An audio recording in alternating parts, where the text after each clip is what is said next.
Cette passagère est correctement installée. Oui. A. Non. B.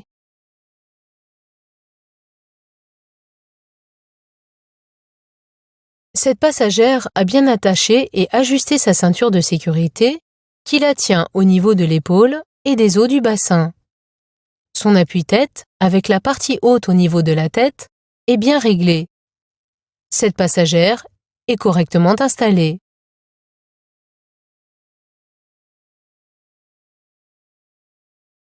Le stationnement sera payant, de jour comme de nuit. A. Dans toute l'agglomération. B. Dans tout un quartier. C. Jusqu'à la prochaine intersection. D. Le panneau de gauche marque l'entrée d'une zone à stationnement payant. Généralement, le paiement n'est obligatoire que pendant les heures ouvrables. Une zone est constituée de tout un quartier comportant plusieurs rues et elle prend fin au signal de sortie de zone. Rien ne garantit que le stationnement sera payant dans toute l'agglomération, puisque, avant ce panneau, il est encore gratuit. Pour faire un prédiagnostic et contrôler si la victime respire, je vérifie si sa poitrine se soulève. Oui. A. Non. B. Je m'approche de son visage pour détecter son souffle. Oui. C. Non. D.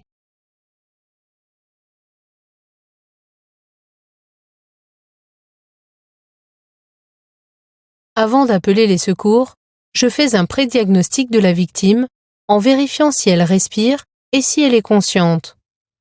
Pour m'assurer qu'elle respire, je regarde si sa poitrine se soulève, ou bien je m'approche de son visage pour détecter son souffle.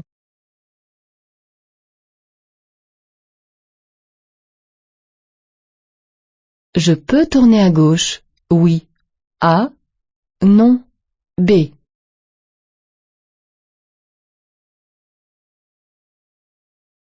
Le signal que j'aperçois plus loin interdit de s'engager à gauche après le terre-plein, mais pas avant.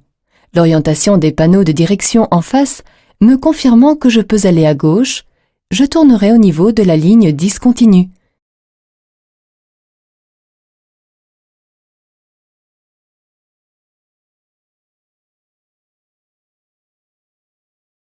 Si je mets délibérément en danger la vie de ces agents en refusant de m'arrêter, j'encours une amende de 75 000 €.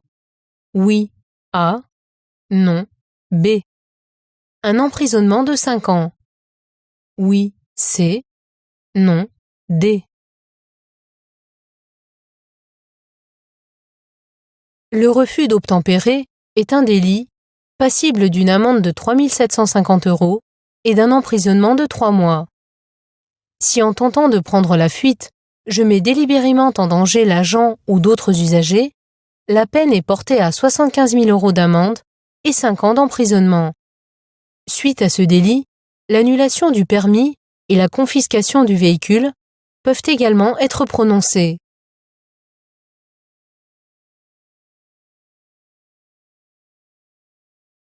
Je klaxonne. Oui. A. Non. B. Je céderai le passage. Oui. C. Non. D.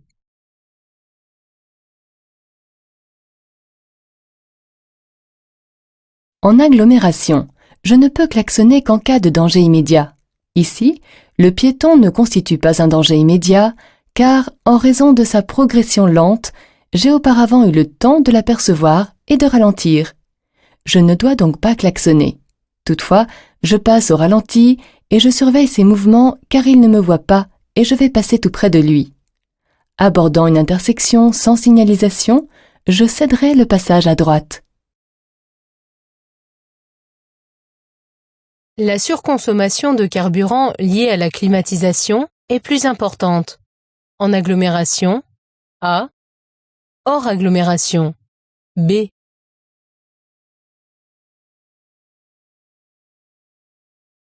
La climatisation augmente la consommation de carburant.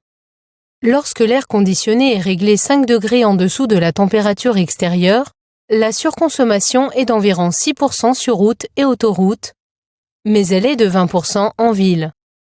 Elle est donc plus importante en agglomération.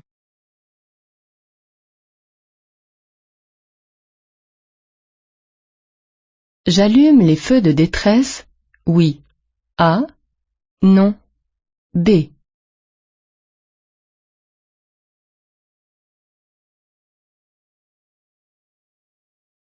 Sur cette voie rapide, le trafic est soudainement ralenti.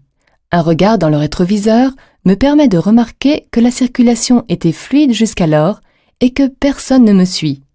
Étant à bord du dernier véhicule de la file, j'allume les feux de détresse afin d'avertir du danger les usagers qui pourraient arriver derrière moi. Ce geste limite considérablement le risque de collision en chaîne. J'éteins mes feux, oui. A. Non.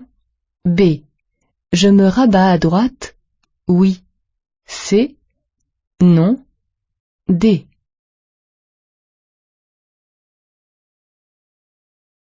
La luminosité est faible. Je maintiens mes feux allumés car l'usage des feux de croisement est conseillé hors agglomération, par tous les temps. En marche normale, je n'ai aucune raison de rester sur la voie de gauche, mais ici, le camion s'apprête à s'engager sur la chaussée. Pour éviter une collision et faciliter son insertion, je reste sur la voie de gauche. Je me rabattrai à droite lorsque ce dernier apparaîtra dans mon rétroviseur.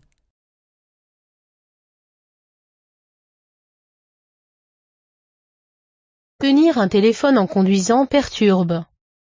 La trajectoire du véhicule, oui. A. Non.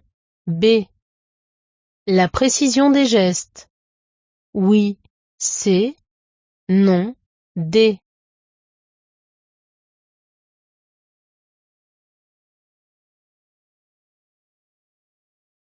Téléphoner en conduisant, même avec un kit main libre, détériore sensiblement l'attention, allonge le temps de réaction et entraîne une fixité du regard. De plus, tenir un téléphone prive de l'usage d'une main, ce qui perturbe la trajectoire du véhicule et la précision des gestes.